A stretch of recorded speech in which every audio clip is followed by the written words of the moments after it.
Right now, governments around the world are printing money, and inflation is rising. But what most people don't realize is this: one country already made this mistake, and the outcome was so extreme that money became completely worthless. People weren't spending it anymore. In some cases, they were burning it, just to cook food. The illusion of money. Money feels real. You work for it, you save it, you depend on it. But here's the truth most people never question. Money only has value because we believe it does.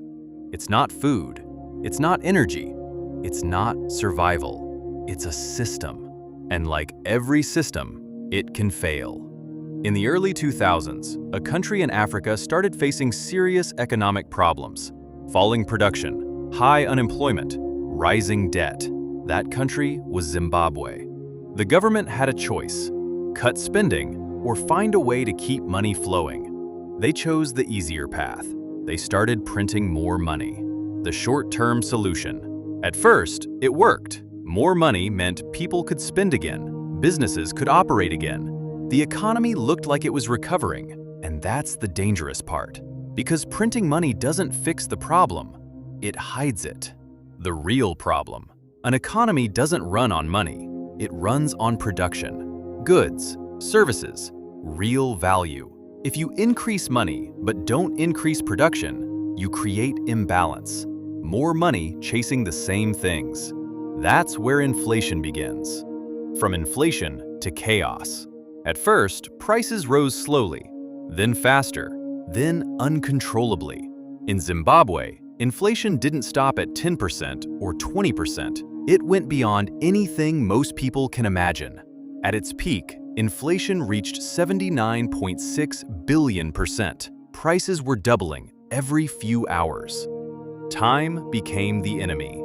People were paid in the morning and rushed to spend their money immediately, because if they waited, that same money would be worth less by evening. Saving became useless.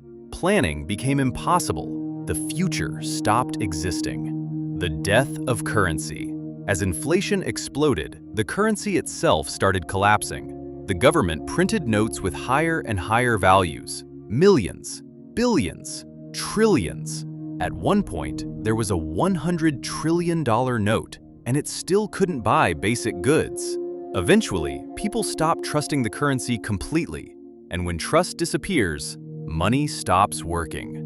When money becomes useless. This is where things turned extreme. Shops refused to accept local currency. People started using foreign money instead.